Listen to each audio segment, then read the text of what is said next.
Evaluate the algebraic expression at different values. When we evaluate something, we're plugging in a number or another value for a variable.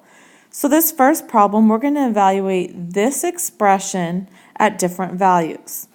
So when I do that, I take the expression 8x minus 4. So I replace the x with a parentheses. And in that expression, I'm going to evaluate at 2. So then I'm going to do order of operations. 16 minus 4, which is 12, for my final answer. Let's try that again. 8x minus 4. Instead of x, I'm going to plug in the value 1/2. 8 times 1/2 is 4. Bring down the minus 4. My solution is 0. Last problem here. 8x minus 4. I'm going to evaluate x at -2.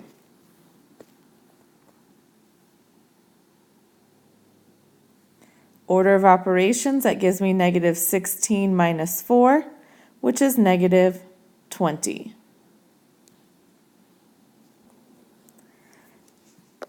Two different examples. The next problem here, I'm going to evaluate for t. So everywhere I see a t, I'm going to put a parentheses. And in that parentheses, I'm going to evaluate for t is 10. So on the top, I have 10.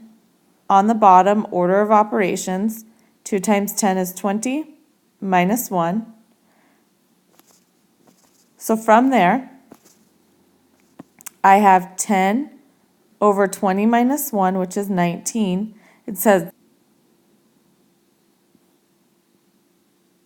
since that does not reduce, this is my final answer. All right, so here it looks like we have two variables. Well, pi is not a variable, pi is a number, but we're going to leave pi as pi and not 3.14. So I'm going to take 3/4 pi, and r will become the parentheses. Substituting for r, I'm going to put the value of 5.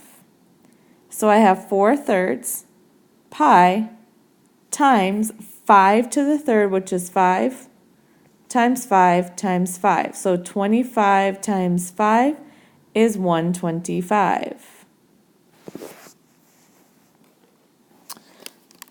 So you might want to go to your calculator and take 125. If you don't have a calculator, it's easy. Let's make all of these fractions.